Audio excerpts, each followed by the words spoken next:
लीजिए। कितने का है? 5,000।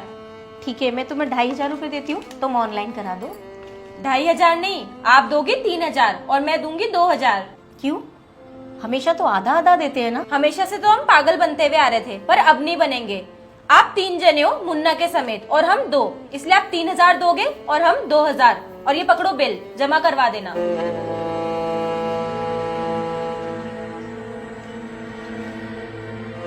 पायल, ये तुम कैसी बातें कर रही हो? बाबूजी तो हमेशा बिजली का बिल और पानी का बिल आधा आधा करते थे ना। बाबूजी की बातें है ना, उनके साथ ही चली गई। अच्छा, तो तुम फैमिली के मेंबर गिन रही हो। इस हिसाब से तो तुम्हारे मम्मी पापा भी पिछले महीने 15 दिन रहकर गए थे, तो उनका हिसाब भी जोड़ो। ओ हेलो, मेरी मम्मी पापा का नाम अपनी जुबान पे ही मत लेना।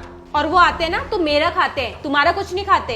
देखो, तुम छोटी हो ना, छोटी बनकर रहो, अपनी हद पार मत करो। छोटी बड़ी की बात मत करो। मेरा पति है ना तुम्हारे पति से ज्यादा कमाता है। ज्यादा कमाता है, फिर भी रो ही रही हो। करो ना आधा आधा, मैं 3 देती हूँ, तुम 2 देती हो, क्या लगा के रखा है? क्यों करूं मैं आधा आधा? मेरा पति ज्यादा कमाता है तो इसका मतलब ये तो नहीं ना कि मैं तुम पे लुटा दूं वो सब। यार भैया देखो ना, ये फिर लड़ने लग गई। वो आज बिजली का बिल आया ना, उसके कारण।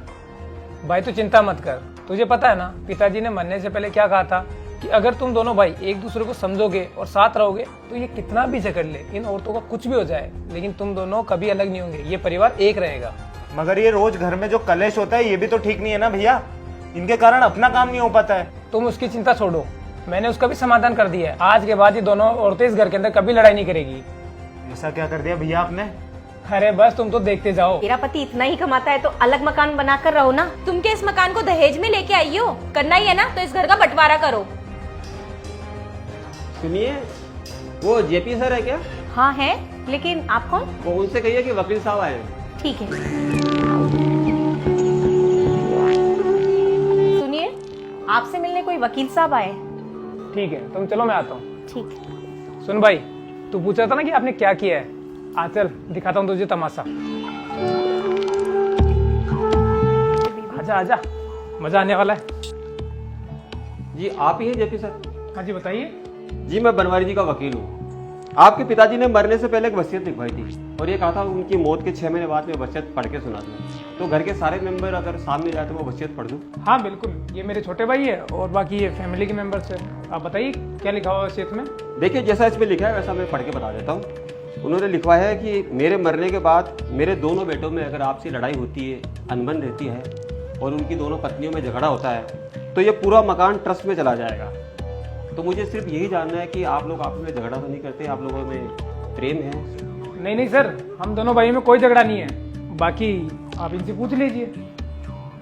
आप दोनों में झगड़ा होता है या प्यार से रहते हैं आप दोनों भी? अरे नहीं नहीं वकील साहब, कैसी बातें कर रहे हैं? ये तो मेरी छोटी बहन जैसी है ना पायल? हाँ, और हाँ वकील साहब, ये बिल्कुल मेरी माँ जैसी है। अच्छा, लेकिन घर में तो औरतों में छोटी छोटी बात पे झगड़ा होता है, आप में कभी झगड़ा नहीं होता?